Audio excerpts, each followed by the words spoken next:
Hi friends, welcome back to my channel. और मैं हूँ अपने प्यारे से दोस्तों की प्यारी सी फ्रेंड प्राची।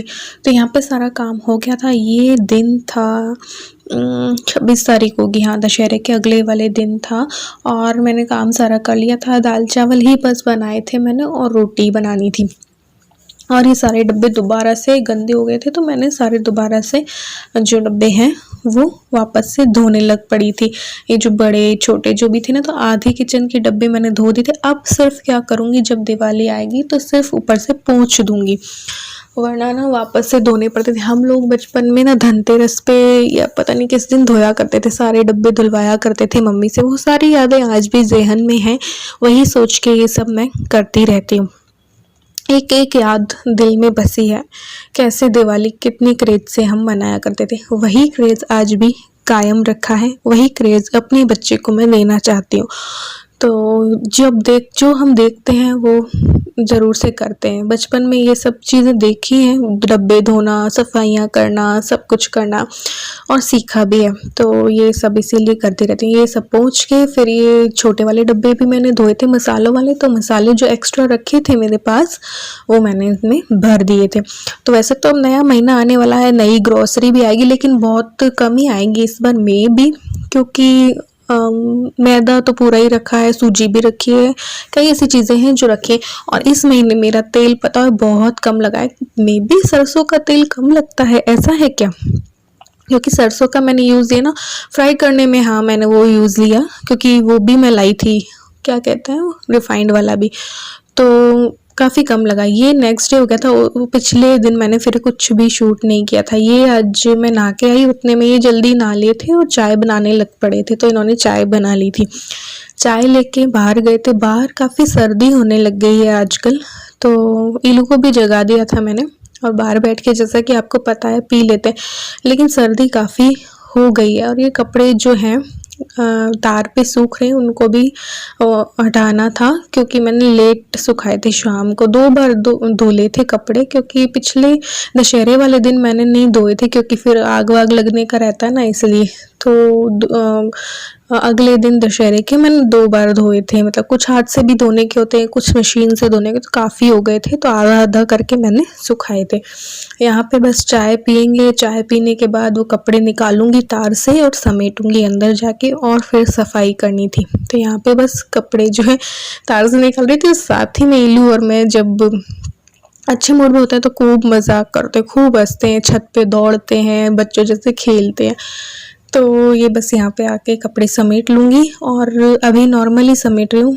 कहने को तो उन्होंने जो कारीगर है उन्होंने कहा था आ जाएंगे, आज भी नहीं आए, तो पूरी तरीके से मैं एंड हूँ।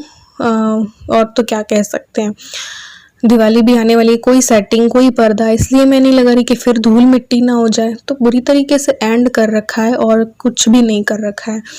तो बस यहाँ पे चादर समेट के और रख दूँगी। बाकी सारी सफाई जो भी डस्टिंग और है वो भी, अब पर्दे नहीं लगे हुए होते और छत में धूल मिट्टी ऐसी हो रही होती है, तो डस्टिंग जब करते हैं वापस उतना ही धूल मिट्टी हो जाती है। तो बहुत सारे ऐसा लगता है कि 7 दिन से नहीं किया, ऐसा वाला हो जाता है। और बिखरता भी बहुत ज़्यादा है आजकल, पता नहीं क्यों। ये लोग ऑफिस जाते थे ना, स्कूल जाते तब उतना नहीं बिखरता था जितना कि आजकल बिखरता है। हालांकि इलू को कह चुकी हूँ दिवाली तक मत बिखेर, लेकिन वो भी अपनी छोटी छोटी चीज़ें इधर उधर रख देती है। तो बस यहाँ पे देखो कितना कबाड़ा हो जाता है छोटी छोटी चीज़ों से ही ना, तो ऐसे करके काफ़ी बिखर जाता है। तो बस फिर खाना वाना बनाना था। खाने में ज़्यादा कुछ नहीं, भिंडी रखी थी जो कि आधा किलो लाए थे ना, उसमें से आधी रखी थी, तो वो बनानी थी, तो थोड़ी भिंडी हो जाती, थोड़ी मैंने सोचा था पापड़ की सब्ज़ी बना लूँगी। आज मुझे आपसे बात भी करनी है कुछ बचत को लेकर, तो वो भी पूरी सुनिएगा तब आपको समझ में आएगा। जो कल साड़ियाँ मैंने दिखाई उसके ऊपर से भी वो मैं समझाना चाहूँगी हर चीज़ को। यहाँ पे बैठ के बस अपना गर्म पानी ले रही हूँ, क्योंकि इन्होंने आज उठते ही बना दिया था ना चाय, तो मैं ले नहीं पाई थी। जब मेरा पेट खाली हुआ तो मैंने ये ले लिया जो मेरी वेट लॉस ड्रिंक है। और ये पीते पीते अपना कुछ सोचती रहती हूँ, क्योंकि आप लोगों को एक चीज़ जब मैं समझाती हूँ तो किसी के माइंड में वो चीज़ डालना बड़ी मुश्किल है। किन शब्दों का प्रयोग किया जाए, कैसे वो बात को पेश किया जाए, बहुत सोचना पड़ता है कई बार। तो बस वही सोचती रहती हूँ पीते पीते गर्म पानी। और यहाँ पे भिंडी की सब्ज़ी मैंने छोक दी थी और अब करना था। फिर बीच में मैंने सोचा चलो बादाम भिगो रखे थे तो बादाम की क्रीम बना लेते हैं, तो मैं दूसरे चैनल का वर्क कर रही हूँ यहाँ पे। तो बादाम को छील रही हूँ, बादाम को छील के पीसना था, फिर उसकी क्रीम भी बनानी थी। 15 या 20 बादाम होंगे, उसमें मेरा टोनर भी बन गया, मेरी बादाम की फेस क्रीम भी बन गई, प्लस बादाम का पैक जो है वो भी बन गया। तो 15 या 20 बादाम में काफ़ी कुछ हो गया, टोनर बन गया और ये सब कुछ हो गया। बादाम की जो क्रीम है, बादाम का जो टोनर है, वो एंटी एजिंग, स्किन वाइटनिंग में भी काम आता है, स्पॉटलेस स्किन देता है आपको, दाग धब्बे जो अगर पिंपल्स के हैं वो भी मिटा देती है ये क्रीम। तो कई तरीके से काम आती है। उसमें 2-3 चीज़ें मिला के मैंने बनाया है, वो आपको दूसरे चैनल में मैं शेयर करूँगी, क्योंकि मुझे एक रिक्वेस्ट भी आई थी कि शेयर करना। तो मैं ये तीनों चीज़ें आपसे दूसरे वाला मेरा ब्यूटी चैनल है ना उस पर शेयर कर दूँगी। यहाँ पे आटा कल ही लाए थे क्योंकि ख़त्म हो गया था, तो ये 5 केजी आटा है। इस पूरे आटे को मैं छान के ही भरूंगी, ताकि छानने का झंझट ना हो कि बस निकाला आटा और गूँथ लिया। तो यहाँ पे आटा पूरा छन गया था तो ये रख दिया है। और अब बस पापड़ की सब्ज़ी बनानी थी। पापड़ की भी इल्लू को बहुत पसंद है और भिंडी भी ठीक लगती है, तो पापड़ की सब्ज़ी यहाँ पे बनाऊंगी और फिर बस खाना वाना खा लेंगे। और बाकी अपनी भी मुझे थोड़ी स्किन केयर करनी है, क्योंकि वो सब जो भी मैं बनाती हूँ तो वो यूज़ भी करके बताना पड़ता है ना, वीडियो भी बनानी पड़ती है, सब कुछ बनाना पड़ता है। तो ये करके ना बस पापड़ डाल दी है। इन सब की रेसिपीज़ आपको पता ही है, मैं दे चुकी हूँ। पापड़ की सब्ज़ी की एक्ट के साथ भी दी थी मैंने वीडियो। तो बस यहाँ पे रोटियाँ बनाई, देखो फूली फूली रोटियाँ। उसके बाद खाना वाना खा लिया था, फिर मैंने थोड़ा अपना फेस पे, अपनी शक्ल पे ध्यान दिया। देखो करवा चौथ आने वाली है, तो मेरी तो करवा चौथ की तैयारी शुरू हो गई है। पे इलू से बातें कर रही थी, मैंने अपनी फेस वॉश से अपना फेस को वॉश कर लिया था। यहाँ पे मैं बादाम का जो है उपटन कह लें, मास्क कह लें, पैक कह लें, कुछ भी कह लें, वो लगा लिया है, लगा लूँगी। और इसमें मैंने विटामिन ई कैप्सूल और बादाम का ऑयल, बादाम, बेसन, सब कुछ ऐसा कुछ डाला है। और तो मेरी स्किन ड्राई है ना, इस वजह से ये मुझे बहुत अच्छा लगा। अगर हम मार्केट से ये सब बादाम की क्रीम या बादाम का फेस पैक या ऐसा कुछ लेंगे तो बहुत महंगा पड़ता है, प्लस हमें पता भी नहीं होता है क्या सच में उसमें बादाम है भी या नहीं। तो जो हमें पता ही नहीं है तो क्यों ना घर पे ही बना लिया जाए, जो कि बहुत कम दाम में बन जाता है। ये देखो मैंने धो लिया था, रगड़ रगड़ के थोड़ा सा मैंने इसको निकाला था। तो इस पर तो ना हमें पता ही नहीं होता, हमारी फेस पे इतनी डस्ट होती है, तो इतना मैल सा निकला ना, काला काला सा हो गया, जो भी उपटन होता है ना उस टाइप से किया था। यहाँ पे ये मैंने बादाम का टोनर बना रखा है, इसकी वीडियो आपको प्राचीज ब्यूटी वर्ल्ड में मिल जाएगी, ठीक है। तो ये मैंने लगाया है, इसमें भी मैंने सारी ऐसी चीज़ें डाली हैं, विटामिन ए ऑयल और है, जो कि फेस के लिए बहुत अच्छी है, एंटी एजिंग है और स्किन वाइटनिंग टाइटनिंग के लिए बहुत अच्छी है। ये बादाम की क्रीम है जो कि मैंने घर पे ही बनाई है, ये ही मैं लगाऊंगी अब सुबह शाम। अगर अच्छा रिजल्ट देखना है हमें तो 2 बार इसे लगाएं, तो सुबह को और रात को बहुत अच्छा रिजल्ट मिलेगा। 4-5 दिन में ही आपको फ़र्क देखने मिलेगा। तो बस यहाँ पे ये लगा लूँगी और बस फिर मुझे आप लोगों से बात करनी थी कुछ, तो वो बात करेंगे, ठीक है। तो यहाँ पे देखो थोड़ा सा अच्छा लग रहा है, ना ही कोई रिंग लाइट यूज़ करती हूँ, ना ही मैं कोई एक्स्ट्रा फ्लैश यूज़ लेती हूँ, ना ही कोई एडिटिंग ऐसा करती हूँ। तो बस जैसा आपको दिखती हूँ ना वैसी ही मैं हूँ। Friends welcome back to my channel और मैं हूँ अपने प्यारे से दोस्तों की प्यारी सी फ्रेंड प्राची। कैसे हैं आप लोग? उम्मीद करती हूँ बहुत अच्छे होंगे, हमेशा बहुत अच्छे रहिएगा, अपना ढेर सारा ख्याल रखिएगा। तो व्लॉग जो है स्टार्ट तो कर दिया था, लेकिन थोड़ा थोड़ा ही मैंने शूट किया है, क्योंकि मुझे कुछ बात करनी थी, देखो है ना, इसलिए। फिर मैं बोलती हूँ तो बहुत ज़्यादा लंबा बोल जाती हूँ, इसलिए। तो कल जब मैंने पूछा था करवा चौथ के लिए कि मैं कौन सी साड़ी पहनूँ, तो उसमें 1-2 सवाल ऐसे आए थे कि किसने, मुझे याद नहीं आ रहा है नाम, कि किसी ने मुझसे पूछा था कि आप नए कपड़े दिवाली पे नहीं लोगे क्या? लूँगी, लेकिन हैवी कुछ भी नहीं लूँगी। इसका रीज़न मैं आपको बताऊँगी आगे। हैवी मैं कुछ भी नहीं लूँगी, जो मुझे, जैसे कि मैं साड़ियाँ हैं वो मैं ज़्यादा पहनती नहीं, और जो मेरी साड़ियाँ मैंने आपको दिखाई ना उनमें से लाल ही मैंने एक बार यूज़ ली होगी, उसके अलावा वो चारों साड़ियाँ न्यू हैं, तो वो कोई पुरानी नहीं है ना। और मुझे किसने बोला था करवा चौथ पे, तो मैं लास्ट ईयर ही मेरी भाई की शादी हुई थी, तो इतने हैवी कपड़े लिए, और हमारी शादी में 6-7 फंक्शन होते हैं, उन 6-7 फंक्शन में मैंने हैवी कपड़े लिए, और वो सारे हैवी कपड़े मेरे पास रखे हैं। तो मैं हैवी कुछ भी लेना अभी पसंद नहीं करूँगी, और इसके कई रीज़न हैं, देखो है ना। तो आपको मैं बता दूँ, ये दिवाली जो है वो नॉर्मल दिवाली के जैसे नहीं है। अगर हम नॉर्मल दिवाली के जैसे इसे समझने लगे तो हमारी ही जेब पे बोझ बढ़ेगा। क्यों बढ़ेगा? क्योंकि कोरोना यहीं है, कहीं नहीं गया है, हमारे आसपास ही है। महंगाई है जो कि कम नहीं हुई है, हम महंगाई हमेशा बढ़ती ही है ना। और जिनकी नौकरियां गई थी उन्हें वापस मिली भी हैं या नहीं इसका पता नहीं। जिनकी वेतन कटौती हुई थी वो वापस उतनी ही मिलनी स्टार्ट नहीं हुई। जिनकी मिल रही है पूरी वो अलग बात है, जिनकी नहीं मिल रही है वो वापस उतनी पूरी मिलनी स्टार्ट नहीं हुई है। तो ये जो दिवाली है वो और दिवालियों के जैसी जैसी पिछली दिवालियां हुआ करती थी वैसी नहीं है। पता नहीं है बोनस मिलेगा बोनस नहीं मिलेगा, हमें मिला करता था, इस बार का हम नहीं बोल सकते, ठीक है। तो ये दिवाली जब पिछली दिवालियों जैसी है ही नहीं और हमें कहीं नहीं आना या जाना है। हम कई तरीके से जाते हैं अपनी ज़रूरतों को पूरी करने के लिए, मार्केट भी जाते हैं, हम कहीं से भी संक्रमित होते हैं और संक्रमित होकर हम किसी अगले के घर पे जाते हैं तो उसको भी संक्रमित करते हैं, या फिर हम संक्रमित नहीं है और अगला किसी वजह से संक्रमित है तो उसकी वजह से हम संक्रमित होते हैं। तो दोनों के लिए ही बेटर नहीं है, ये बिल्कुल भी सही नहीं है। जो लोग आ रहे जा रहे हैं वो बिल्कुल गलत है, आना जाना बिल्कुल गलत है, एक दूसरे के घर आना जाना। तो जब इस दिवाली आना जाना ही नहीं है तो क्यों हैवी कपड़े लेना, है ना। जो है क्यों ना इस दिवाली जो है उसी में काम चलाया जाए, किफ़ायत से ये दिवाली मनाई जाए और कम बजट में मनाई जाए। शॉपिंग करो, अगर आपके पास है पैसा, आपकी जेब भारी है भरी है, आप जितनी चाहे शॉपिंग कर सकते हैं, लेकिन वो भी एक फिजूल खर्ची कही जाएगी अगर जो चीज़ आपके पास है वही आप ले रहे हैं। हैवी कपड़े हम ले रहे हैं और वो यूज़ ही नहीं आने होते हैं उतने।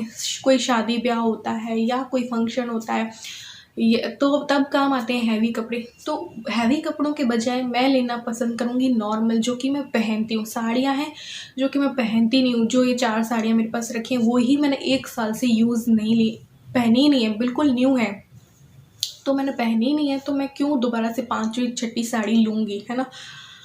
और इसलिए मैं नॉर्मल कपड़े जो मैं पहनती हूँ वो लेना चाहूँगी। और जो अगर कोई शॉपिंग मैं करती हूँ तो इन हैवी साड़ी और कपड़े लत्तों की बजाय जो मुझे घर में हमारी ज़रूरत है, प्राथमिकता पहले देखूँगी, वो चीज़ मैं लेना पसंद करूँगी, है ना। जो चीज़ नहीं है वो ली जाए ना, जो चीज़ है उसे क्यों लेना। अब हैवी साड़ियाँ हैं उसे क्यों लेना, जो चीज़ मेरे पास नहीं है मैं वो लूँगी, है ना। इस वजह से मैं बिल्कुल नॉर्मल जो है जो मैं पहनती हूँ, स्कर्ट हुआ सूट हुआ ऐसे लूँगी। और सूट भी है जो मेरे पास एक और न्यू सूट रखा है, और कई ऐसे सूट हैं अलमारी में जो कि मैंने पहनती नहीं हूँ, 1-2 बार पहनी होंगी, पहनती नहीं हूँ, तो क्यों हैवी सूट भी लेना। जो भी है मैं नॉर्मल वाले लूँगी, है ना। तो बहुत से लोगों की कई लोग जो होते हैं, जैसे कि मुझे एक कमेंट आया करते थे मीनू या मीना मारू जी के आईडी से, वो नेगेटिव वे में बोलती थी, बहुत ज़्यादा नेगेटिव वे में बोलती थी, इसलिए स्पष्ट तौर पे मैं कह रही हूँ मैंने उनको ब्लॉक कर दिया है। फालतू की मुझे कहती थी कि आपके पास ये टोटा है वो टोटा है, बकवास है, बजट की बकवास के अलावा कुछ नहीं, बचत ऐसा कुछ कहा। और जबकि मैंने बजट और बचत की वीडियोस तो कितने ही टाइम से बनाई नहीं है। तो ऐसे ही कई नेगेटिव कमेंट उन्होंने किए, एक नहीं 2-2 3-3 4-4 कई तरीके के किए मेरे डाइट पे या मेरे हस्बैंड को मैं क्या खिला रही हूँ उस पर भी कई तरीके के फालतू कमेंट्स किए। तो मैंने आपको बोला ना कि मैं ऐसे लोगों को नहीं रखती हूँ अपनी लाइफ में। तो बहुत सी चीज़ ऐसी बोल रही थी वो जो कि स्पैम में जा रही थी, तो फिर मैंने उनको वैसे भी ब्लॉक कर दिया। तो कई लोगों को ये लगता है कि अगर मैं बजट या बचत की राय देती हूँ तो किसी को ये लगता है कि मेरा ऐसा कुछ है या मैं खरीद नहीं सकती या मैं ये नहीं कर सकती। तो मैं अगर चाहूँ ना, मैं जो चाहूँ मैं कर सकती हूँ, है ना। लेकिन मुझे देखने वाले बहुत से लोग जितने भी हैं ना, उनमें से बहुत से लोग ऐसे हैं जिनको बजट और बचत की ज़रूरत है। किसी की 5,000 ही है सैलरी, किसी की 6 ही है, किसी की 7 ही है, किसी की 9 ही है। तो ऐसे लोगों के सामने जो मुझे देखते हैं मैं क्या एग्जाम्पल सेट करूँगी अगर मैं ढेर सारी शॉपिंग करूँगी, ये भी ले लिया वो भी ले लिया, जो ज़रूरत का नहीं है ये भी ले लो वो भी ले लो, ऐसे करूँगी। और हॉल वीडियोज़ मीशो वगैरह की मैं करूँगी तो क्या एग्जाम्पल सेट होगा, है ना। बहुत से लोग मुझे बोलते हैं हम आपको अपना आदर्श मानते हैं, हम आपको अपना गुरु मानते हैं, आपसे हमने बचत करना सीखा, आपसे हमने ये सीखा, आपसे हमने वो सीखा। तो जितने लोग मुझे देख रहे हैं मुझसे कुछ ना कुछ सीख रहे हैं। तो क्या मैं ये सिखाऊं कि फिजूल खर्ची करो? क्या मैं ये सिखाऊं कि खूब सारी शॉपिंग करो जबकि आपके पास है ही नहीं? जब भी हम किसी को देखते हैं ना शॉपिंग करते हुए, या किसी की हम शॉपिंग देखते हैं ना बजट फ्रेंडली है, तब तो अलग बात है, ज़रूरत वाली शॉपिंग तब तो अलग बात है। लेकिन जब हम ये साड़ी के हॉल करेंगे, देखो यूट्यूबर मैं भी हूँ, तो ऐसी डील मेरे पास भी आती है जो कि मैंने अभी तक की नहीं है। तो आप अगर किसी को, मैं आपको एक एग्जांपल देती हूँ, जब आप देखते होंगे मीशो की हॉल या किसी किसी चीज़ की हॉल वीडियोस आप देखते होंगे, तो क्या आपका मन नहीं करता? ज़रूर करता है ना कि हम भी ये वाली साड़ी लें, हम भी ये वाली ड्रेस लें, करता है ना। और जिसके पास है ही नहीं वो कैसे खरीदेगा? तो क्या एग्जाम्पल सेट होगा? फिजूल खर्ची करना मैं सिखाऊं? मैं क्या सिखाऊं? तो इस वजह से मैं ऐसा कोई भी काम नहीं करती हूँ जो कि गलत जाता हो, और ना ही मैं फिजूल खर्ची करना पसंद करती हूँ। जो ज़रूरत है वो करूँ, और ये दिवाली पिछली दिवालियों जैसी नहीं है। तो अपनी जेब पे थोड़ा सा पैसा बचा के रखो, अपनी जेब पे बोझ डालने की बजाय पैसे को थोड़ा सा बचाओ, किफ़ायत से चलो, और जो है उसी में काम चलाने की कोशिश करो। कम कम में भी, ऐसा नहीं है कि हम शॉपिंग नहीं करेंगे तो हमारा त्यौहार नहीं बनेगा, सब होगा, सब कुछ होगा, बहुत अच्छे से होगा। जैसे कि आपने देखा दिए हैं, डेकोरेटिव दिए लेने की बजाय सिंपल दिए लीजिए, उस पर कलर कीजिए। मैंने बहुत से ऐसे वीडियोज़ में आपने देखा होगा कि मैं कैसे करती हूँ। उससे क्या होता है कि त्यौहार वाली फीलिंग भी आती है, बचत भी होती है, और त्यौहार अच्छा का अच्छा बन जाता है। आपने ये अभी डांडिया नाइट भी देखी होगी, दशहरा भी देखा होगा, उसमें ऐसा मैंने क्या पैसा लगाया, फिर भी त्यौहार मनाना है ना, फिर भी खुशियाँ आई ना। तो बस यही है। तो ज़रूरी नहीं कि हम त्यौहार मनाने के लिए खूब सारी शॉपिंग करें, शॉपिंग करना ही त्यौहार नहीं है। त्यौहार दिल से होते हैं, खुशी से होते हैं, क्रेज से होते हैं, छोटी छोटी चीज़ों से होते हैं। जो भी आपके पास है, घर में रखी पुरानी चीज़ों को नया रूप दीजिए तो वो नई हो जाएंगी। और ऐसे ही आप, अगर आपके पास बजट कम है तो इसी तरीके से आप कर सकते हैं। तो मेरा यही होता है कि मैं किसी को फिजूल खर्ची करना ना सिखाऊं, मेरे माइंड में यही होता है। जो लोग मुझे मानते हैं आदर्श या गुरु मानते हैं, ऐसा कुछ भी नहीं है। ऐसा मैंने कुछ भी नहीं किया है कि मुझे कोई आदर्श माने, या मैंने कुछ ऐसा सिखाया नहीं है कि कोई मुझे गुरु माने, ना ही मैं कोई सेलिब्रिटी हूँ। तो उसके बाद भी अगर लोग ऐसा सोचते हैं तो मैं कोई बुरा एग्जाम्पल सेट नहीं करना चाहती हूँ, है ना। और अभी ऐसा कुछ भी नहीं है कि हम ढेर सारी शॉपिंग करके अपनी जेब को खाली कर दें, है ना। जिनके पास नहीं है उनको कैसा लगे अगर हम शॉपिंग ही शॉपिंग करें, दिखाएं, तो उनका भी मन करेगा और वो भी तत्पर होंगे शॉपिंग करने को। अगर हम बचत करेंगे, हमें देखने वाले भी बचत करने पर को तत्पर होंगे। तो ये है बात, ये है, ये नहीं है कि मेरे पास नहीं है या मैं ये नहीं कर सकती करने को। और मेरे पास हॉल वीडियोस के भी मेल आते हैं, मेरे पास सब आते हैं। आज तक मैंने ऐसी कुछ वीडियो नहीं बनाई है ना, जिससे कोई भी गलत मैसेज आए। मैंने ऐसा कुछ शायद किया नहीं है कि मैंने फिजूल खर्ची आपको कभी सिखाई हो या कुछ भी। तो मेन मकसद मेरा यही रहता है कि मैं किसी को कोई गलत राय ना दूं। तो जो है उसमें दिवाली मनाने का प्रयास करें। बचत की वीडियो जो मेरे पास रिक्वेस्ट आ रही है कि कैसे फिजूल खर्ची से दिवाली में बचें, कैसे शॉपिंग में फिजूल खर्ची से बचें, 3 या 4 पॉइंट होंगे बस। अगर वो हम अपना लेंगे तो बस हमारी फिजूल खर्ची नहीं होगी, है ना।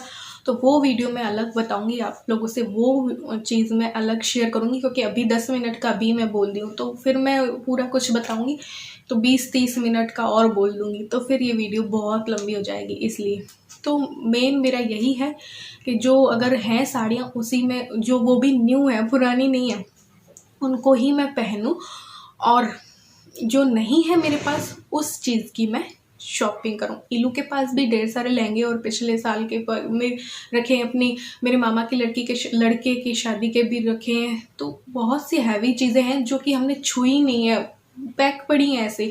तो क्यों हम उन हैवी चीज़ों को लेना, है ना। करवा चौथ है, दिवाली है, उनमें यही चीज़ें यूज़ दी जाए। करवा चौथ पे उसमें भी कोई पार्लर वार्लर में आपको पता है नहीं जाती हूँ। अभी मैंने बादाम का ही फेस पैक और टोनर और सब कुछ बनाया, उसी से मैं अपना स्किन की केयर होम रेमेडीज़ से ही करती हूँ। सिर्फ 40 रुपये लगाती हूँ, वो भी लॉकडाउन के चलते वो 40 रुपये भी मेरे लगने बंद हो गए क्योंकि मैं सिर्फ अपर लिप्स कराती हूँ, थ्रेडिंग कराती हूँ, फोरहेड, ठीक है, और बस यही है। और साल में एक बार 99 रुपीज़ की कटिंग लेती हूँ, जो कि हाँ मैं सोच रही हूँ अभी लूँगी, देखते हैं क्या होता है ना। तो करवा चौथ में भी अपना मेकओवर करना है तो घर पे ही होम रेमेडीज से कीजिए, जो है उसी में काम चलाने की कोशिश कीजिए, क्योंकि कोरोना कहीं नहीं गया है, महंगाई कहीं नहीं गई है, वेतन जिनके कट रहे थे वो उतने नहीं मिल रहे, जिनकी जॉब गई थी वो वापस नहीं मिल गई है। इसलिए ये जो है वो पहले जैसे नहीं है, लेकिन त्यौहार, लेकिन हम पहले जैसा बना सकते हैं, कम कम छोटी छोटी चीज़ों में भी हम बड़ी बड़ी खुशियाँ खोज सकते हैं।